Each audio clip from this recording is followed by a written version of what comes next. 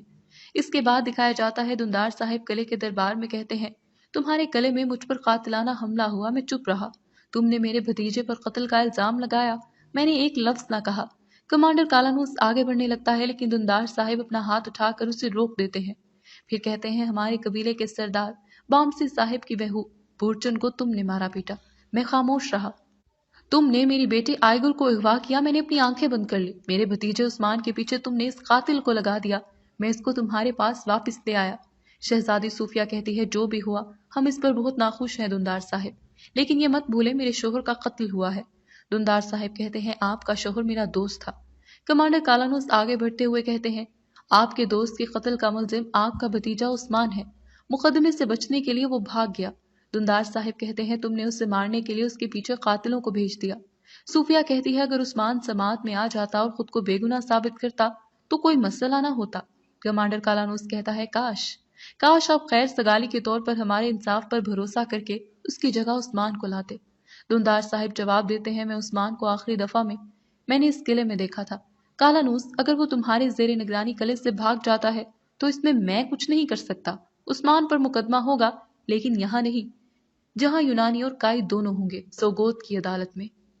صوفیہ کچھ دیر توقف کے بعد کہتی ہے میں صرف سچ کی تلاش میں ہوں دندار صاحب، آپ کی پیشکش مجھے قبول ہے۔ اس کے ساتھ ہی یہ قسط اپنے اختتام کو پہنچتی ہے۔ امید ہے آپ کو یہ ویڈیو لازمی پسند آئی ہوگی۔ اپنا فیڈ بیک دینا ہرگز مت بھولیے گا۔ ملیں گے اگلی ویڈیو کے ساتھ، تب تک کے لیے اللہ حافظ و ناصر۔ اے رب کے گناہگار اور نافرمان بندے جو گزشتہ 40 سال سے اپنے رب کو ناراض کر رہا ہے اور اس کو دعوت مبارزت دے رہا ہے، لوگوں میں سے باہر آ جا، تیرے ہی کالے کرتوتوں کی پاداش میں ہم باران رحمت سے محروم ہیں۔ اس گناہگار بندے نے اپنے دائیں بائیں دیکھا، کوئی بھی اپنے جگہ سے نہ ہلا، وہ سمجھ گیا کہ وہی مطلوب ہے۔ سوچا کہ اگر میں تمام لوگوں کے سامنے باہر نکلا تو بے حد شرمندگی ہوگی اور میری جگ ہنسائی ہوگی، اور اگر میں باہر نہ نکلا تو محض میری وجہ سے تمام لوگ بارش سے محروم رہیں گے۔ اب اس نے اپنا چہرہ اپنی چادر میں چھپا لیا، اپنے گزشتہ افعال و اعمال پر شرمندہ ہوا اور یہ دعا کی، اے میرے رب تو کتنا کریم اور پردبار ہے کہ میں 40 سال تک تیری نافرمانی کرتا رہا اور تو مجھے مہلت دیتا رہا، اور اب تو میں یہاں تیرا فرما بردار بن کر آیا ہوں۔ میری توبہ قبول فرما اور مجھے معاف کر، آج کی ذلت و رسوائی سے بچا لے۔ ابھی اس کی بات پوری بھی نہ ہوئی تھی کہ آسمان بادلوں سے بھر گیا اور موسلا دھار بارش شروع ہو گئی۔ اب حضرت موسیٰ نے دوبارہ عرض کیا، یا الہی آپ نے بارش کیسے برسانا شروع کی؟ وہ نافرمان بندہ تو مجمع سے باہر ہی نہیں آیا۔ اللہ تعالیٰ نے فرمایا، اے موسیٰ جس کی بدولت میں نے بارش رو رکھی تھی، اسی کی بدولت اب بارش برسا رہا ہوں، اس لیے کہ اس نے توبہ کر لی ہے۔ موسیٰ علیہ السلام نے عرض کیا، یا اللہ اس آدمی سے مجھے بھی ملا دے تاکہ اس کو دیکھ لوں۔ فرمایا، موسیٰ میں نے اس کو اس وقت رسوا اور خوار نہیں کیا جب وہ میری نافرمانی کرتا رہا، اور جب وہ مطیع اور فرما بردار بن چکا ہے تو اسے کیسے شرمندہ اور رسوا کر سکتا ہوں؟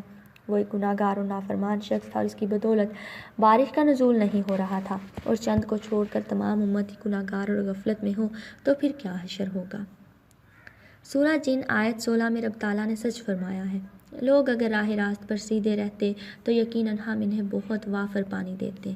اپنی تمنا۔ امیر معاویہ کے دور خلافت میں ایک دن عبداللہ بن زبیر اور ان کے 2 بھائی عروہ بن زبیر اور موصب بن زبیر عبد الملک بن مروان کے ساتھ حرم مکی میں اکٹھے ہوئے۔ گفتگو شروع ہوئی، ہر ایک نے دوسرے سے کہا، حرم میں بیٹھے ہیں، اپنی اپنی تمنا اور خواہش پیش کریں۔ موصب بن زبیر کہنے لگے، میری تمنا ہے کہ میں عراق اور شام پر حکومت کروں اور حضرت حسین کی بیٹی سکینہ اور حضرت طلحہ کی بیٹی عائشہ سے شادی کروں۔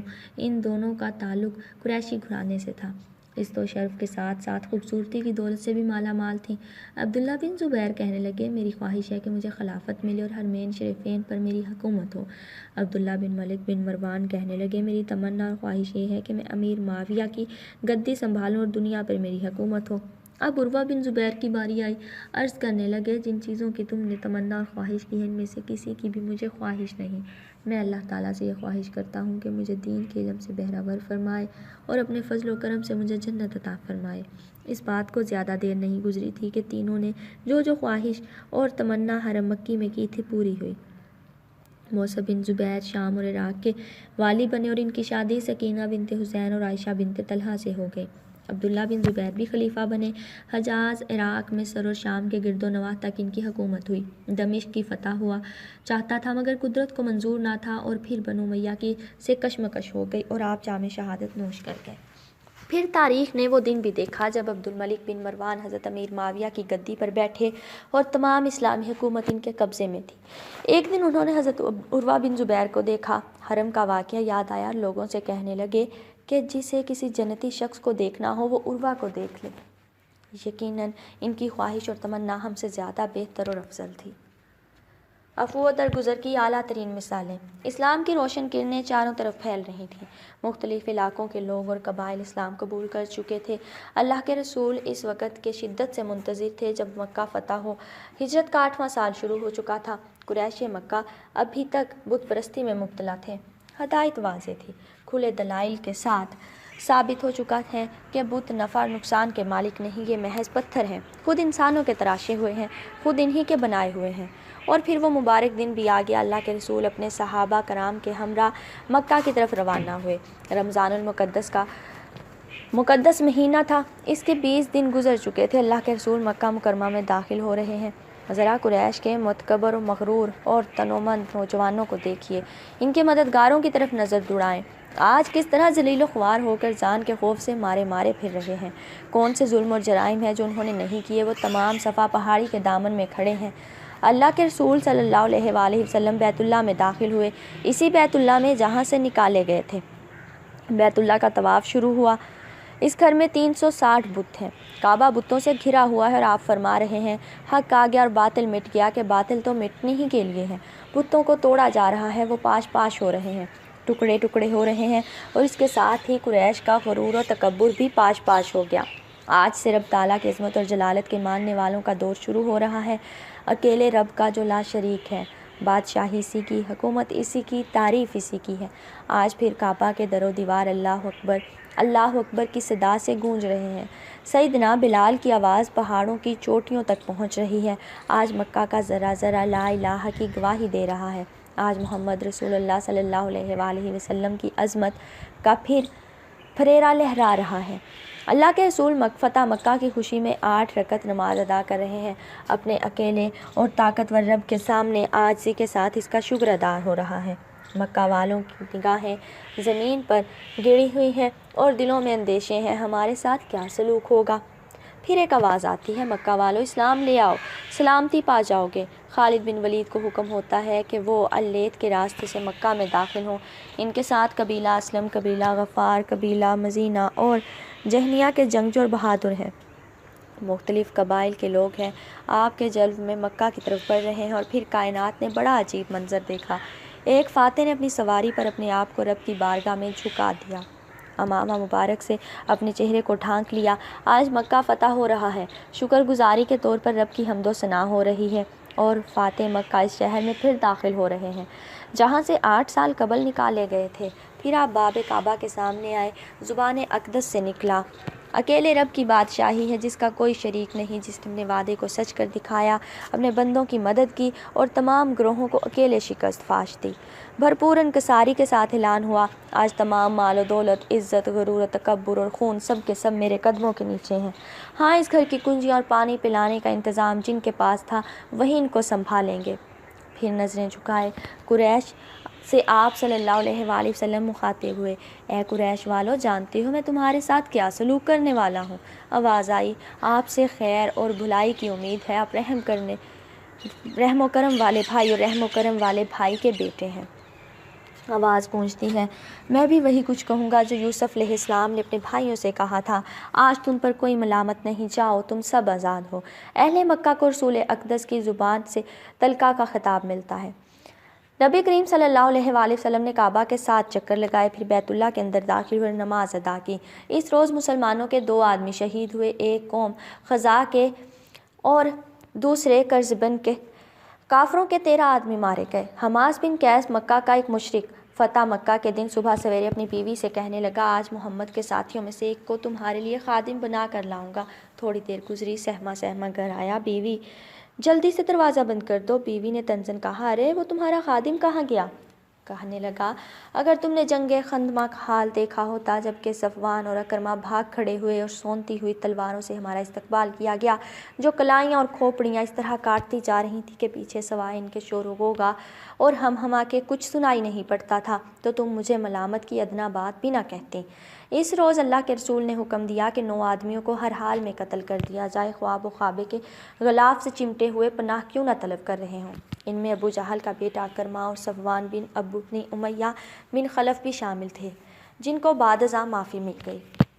حویرث بن سکید بن وہب وہ بدبخت تھا جو اللہ کے رسول کو مکہ میں ایذائیں پہنچایا کرتا تھا، اور جب حضرت فاطمہ اور ام کلثوم ہجرت کے وقت حضرت عباس کے اونٹ پر سوار ہو کر مدینہ رسول اکرم صلی اللہ علیہ وآلہ وسلم کے پاس جانے کے لیے نکلی تو یہ ظالم آڑے آ گیا۔ اس نے اونٹ کو زور سے بھڑکایا جس پر وہ دونوں سوار تھیں، چنانچہ وہ دونوں اونٹ سے گر پڑیں۔ رسول اکرم نے جب اس کا خون حلال قرار دیا تو وہ حضرت علی کے ہتھے چڑھ گیا اور انہوں نے اس کو واصل جہنم کر دیا۔ اور پھر لوگوں نے یہ منظر بڑی حیرت سے دیکھا، ان کی آنکھیں کھلی کی کھلی رہ گئیں۔ بارگاہ رسالت مواب میں حضرت امیر حمزہ کا قاتل وحشی بن حرب پیش ہوا۔ یہ فتح مکہ کے دن طائف کی طرف بھاگ گیا تھا اپنے خاندان کے گروہ کے ساتھ۔ اس کا حال میں پیش ہوا کہ کلمہ طیبہ کا ورد زبان پر جاری تھا، یہ پناہ اور امان کا طالب تھا۔ آپ صلی اللہ علیہ وآلہ وسلم نے فرمایا، کیا وحشی آیا ہے؟ عرض کیا، ہاں یا رسول اللہ۔ ارشاد ہوا، ذرا بتاؤ تم نے میرے پیارے چچا کو کیسے شہید کیا تھا؟ جب اس نے قصہ بیان کیا تو آپ کی آنکھوں سے آنسو رواں ہو گئے۔ ارشاد ہوا، وحشی اپنے چہرے کو مجھ سے دور کر لو۔ چچا کے ساتھ شدید محبت کے باوجود نبی رحمت نے اپنے چچا کے قاتل کو اسلام قبول کرنے پر معاف کر دیا۔ کیا تاریخ نے عفو درگزر کی ایسی مثال کبھی دیکھی ہے؟ اس روز عورتیں بھی اسلام قبول کرنے کے لیے آئیں۔ انہی میں چھپتے چھپاتے ہند بنت عتبہ بھی آئی۔ اس کے قتل کا حکم بھی صادر ہو چکا تھا۔ حضرت حمزہ کی ناش مبارک کے ساتھ اس کا سلوک اور خود رسول اللہ صلی اللہ علیہ وآلہ وسلم کو ہر وقت تکلیف دینا، ایذا پہنچانا اس کا مقصد حیات تھا۔ جرم بڑا بھیانک اور خوفناک تھا۔ اگر اس کا اسلام بھی قبول ہوا، انسانی تاریخ میں عفو و درگزر کی ایک اور مثال قائم ہوئی جس کا جواب رہتی دنیا تک نہیں مل سکتا۔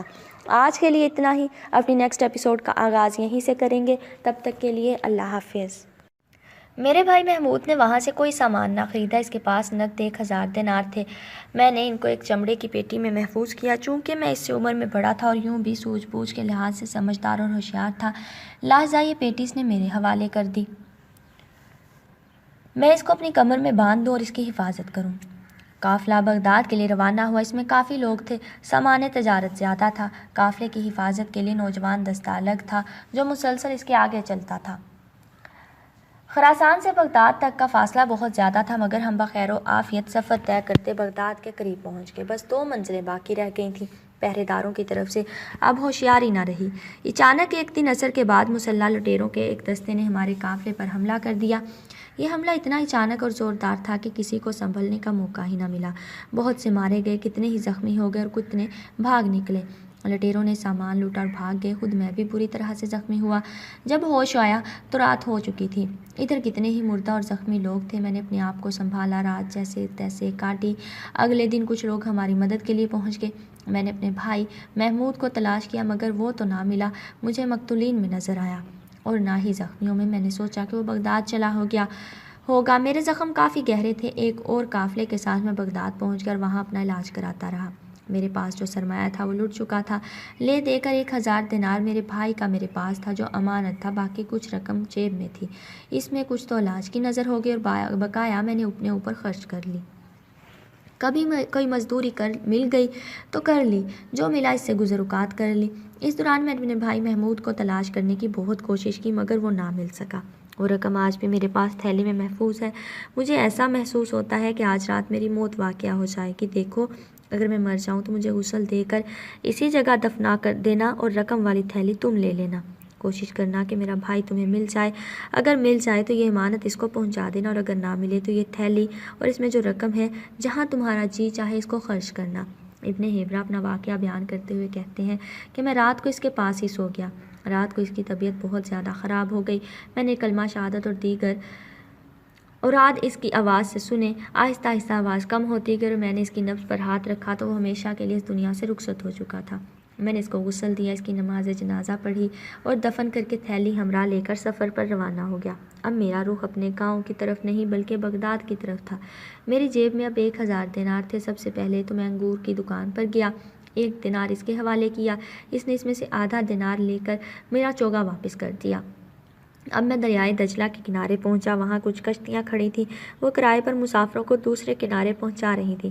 میں کشتی پر سوار ہو گیا۔ مسافت آدھے گھنٹے کی تھی۔ آدھے گھنٹے کے سفر کے دوران میں نے وقت گزاری کے لیے کشتی کے ملاح سے گفتگو شروع کی۔ دوران گفتگو میں نے محسوس کیا کہ اس کا لہجہ بغداد کا نہیں۔ میں نے پوچھا کہ تم کہاں کے رہنے والے ہو؟ کہنے لگا میں خراسان کے شہر کا رہنے والا ہوں۔ میں نے پوچھا تمہارا نام کیا ہے؟ جواب ملا محمود۔ میں نے پوچھا کہ تم اس ملک میں کیسے آئے؟ کہنے لگا یہ ایک لمبی داستان ہے اور تمہیں اس سے کیا تعلق؟ میں نے اس کو قسم دی کہ تم لازماً اپنی داستان سناؤ، چاہو تو مختصر کر کے سنا دو مگر سناؤ ضرور۔ کہنے لگا میں وہ شہر کا تاجر تھا، میرا بڑا بھائی احمد بھی تاجر تھا۔ ہم نے بغداد جانے کا ارادہ کیا تاکہ وہاں سے سامان تجارت خرید کر مرو لائیں۔ میرے پاس 1000 دینار تھے، یعنی ان کو تھیلی میں بند کر کے اپنے بڑے بھائی کے حوالے کر دیا تاکہ وہ ان کی حفاظت کر سکے۔ ایک قافلہ بغداد کی طرف روانہ ہو رہا تھا، ہم بھی اس قافلے میں شامل ہو گئے۔ جب ہم بغداد کے قریب پہنچے تو اچانک ڈاکوؤں نے حملہ کر دیا۔ قافلے کے بہت سارے لوگ مارے گئے اور ایک بڑی تعداد زخمی ہو گئی۔ میں موقع پا کر وہاں سے بھاگ نکلا۔ اگلے دن میں دوبارہ اس مقتل میں واپس آیا، لاشیں پڑی تھیں، زخمی کراہ رہے تھے۔ میں نے اپنے بھائی کو تلاش کیا مگر وہ نہ ملا۔ ایسا لگتا ہے کہ 1000 دینار نے اس کے دل کو بے ایمان کر دیا تھا۔ میرے بڑے بھائی کا یہ سلوک میرے لیے ناقابل فہم تھا۔ ظاہر ہے مجھے بے حد پریشانی ہوئی، میری تمام جائیداد چھین گئی، فقر نے مجھے آن گھیرا۔ میں نے بغداد میں اس کو بہت تلاش کیا مگر وہ نہ ملا۔ ایک دن میں دریا کے کنارے پریشان حال بیٹھا تھا کہ اس کشتی کے مالک کو میری حالت پر ترس آیا۔ میرے پاس آ بیٹھا اور میری دل جوئی کی، میرے حالات دریافت کیے۔ چنانچہ میں نے اسے اپنی درد بھری داستان بیان کر دی۔ اس نے کہا تم میرے پاس کام کیوں نہیں کرتے؟ میرے پاس یہ کشتی ہے، میں بوڑھا ہو چکا ہوں، میرا کوئی بیٹا نہیں اور یہ کام یوں بھی صحت اور طاقت والا ہے۔ چنانچہ میں نے اس کے پاس کام شروع کر دیا۔ میری محنت اور دیانت سے وہ اتنا متاثر ہوا کہ اس نے اپنی اکلوتی بیٹی سے میری شادی کر دی اور میں اس کے گھر میں رہنے لگا۔ چند مہینے گزرے، وہ فوت ہو گیا۔ ابن ہیبرا کا بیان ہے، میں نے اس سے اس تھیلی کی نشانیاں پوچھی تو وہ بالکل وہی تھی جو میرے پاس تھی۔ جب مجھ کو یقین ہو گیا کہ اس تھیلی کا مالک یہ ملاح ہے تو میں نے تھیلی اس کے سامنے رکھ دی، اور جب محمود نے دیناروں کی تھیلی دیکھی تو اس پر شادی مرگ کی کیفیت طاری ہو گئی۔ قریب تھا کہ اس پر غشی طاری ہو جائے۔ میں نے اس کے سر پر پانی ڈالنا شروع کیا۔ جب وہ سارا سنبھلا تو پوچھا تمہیں یہ تھیلی کہاں سے ملی ہے؟ میں نے اس کو سارا قصہ سنایا اور کہا تمہارا بھائی تمہیں بغداد میں جگہ جگہ تلاش کرتا رہا اور یہ محض تمہارا وہم تھا کہ اس کا دل بے ایمان ہو گیا اور وہ دینار لے کر بھاگ گیا۔ محمود تھیلی پانے کے بعد بے حد خوش ہوا اور بار بار تھیلی کو دیکھتا۔ پھر اس نے دینار گنے تو وہ 999 لکھے۔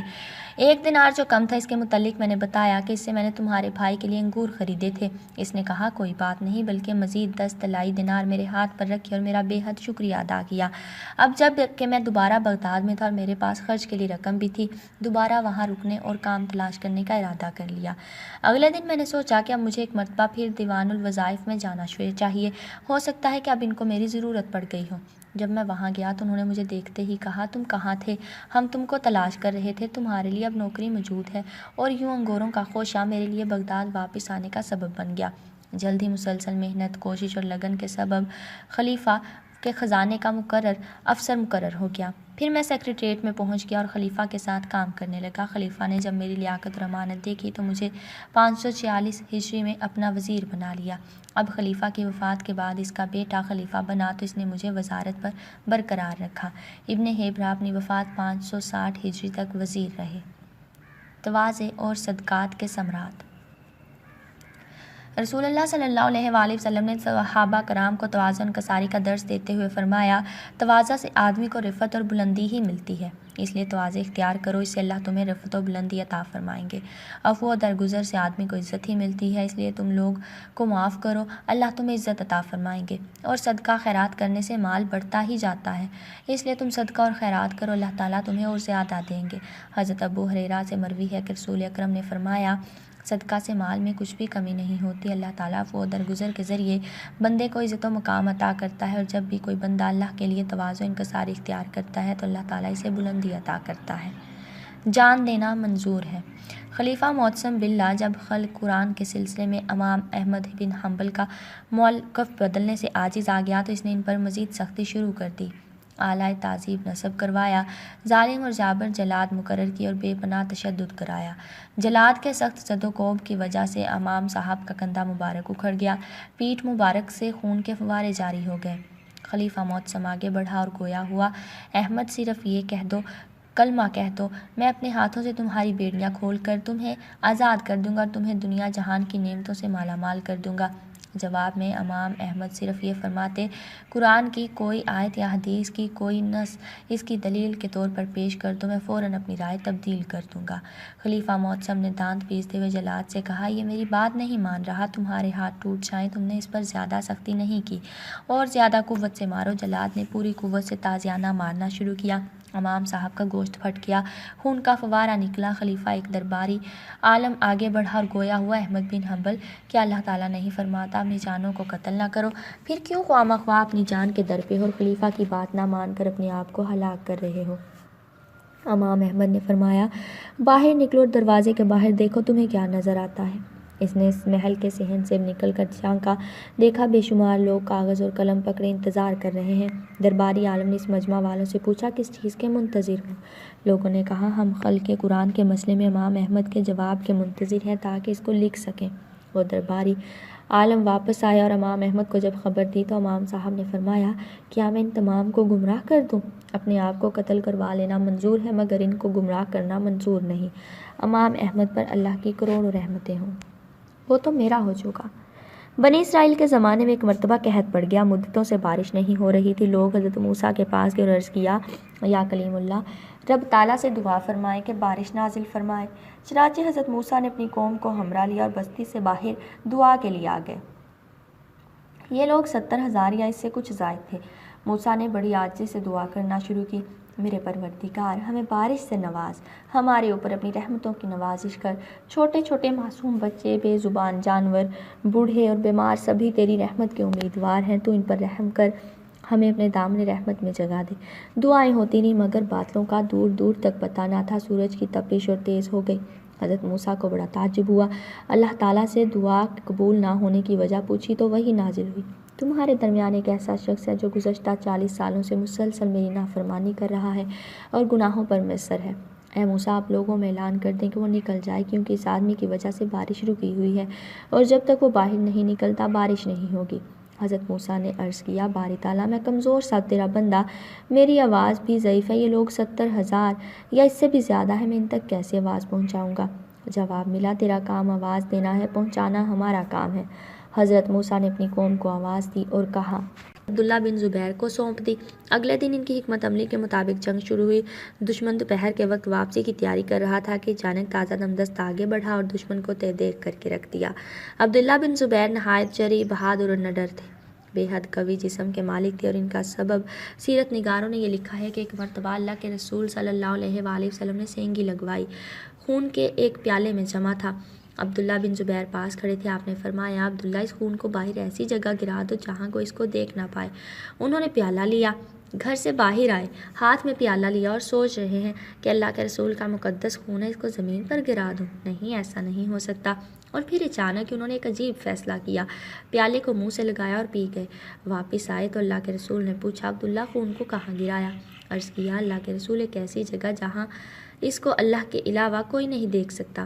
فرمایا، گویا تم نے اس کو پی لیا ہے۔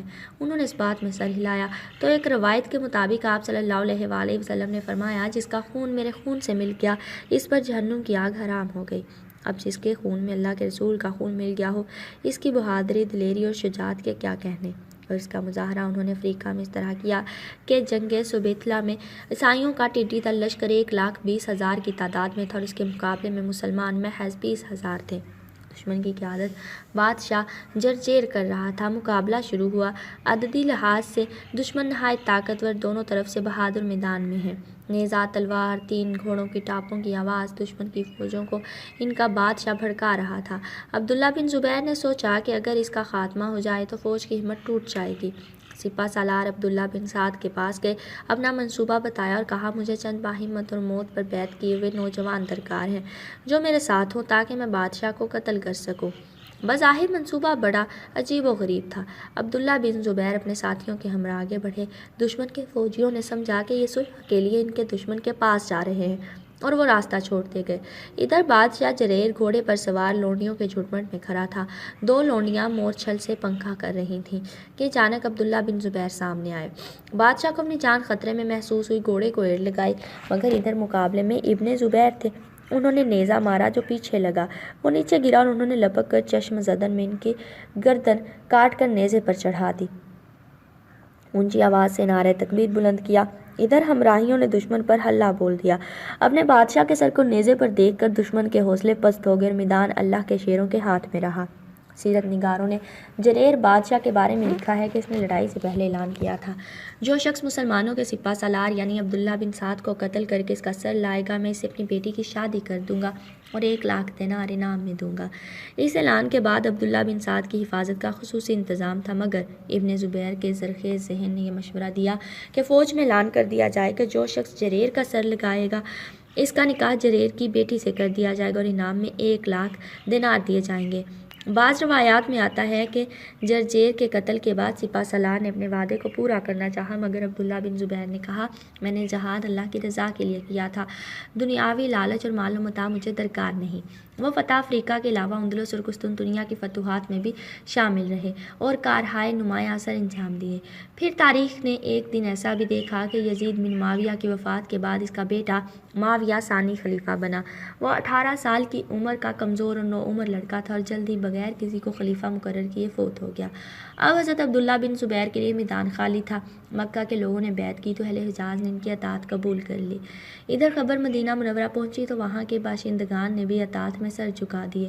انہوں نے اموی دور کے والیوں کو ہٹایا اور ان کی جگہ اپنے وفادار ساتھی مقرر کرتے گئے۔ عبداللہ بن زبیر کی حکومت زیادہ دیر نہ چل سکی۔ شام پر بنو امیہ کی حکومت تھی، انہوں نے اپنی حکومت کو وسعت دینے کی کوششیں شروع کی، پھر اہل مصر کو ساتھ ملایا اور عراق پر چڑھ دوڑے۔ ادھر عبداللہ بن زبیر نے اپنے بھائی موصب کی جگہ اپنے بیٹے حمزہ کو والی عراق بنا دیا۔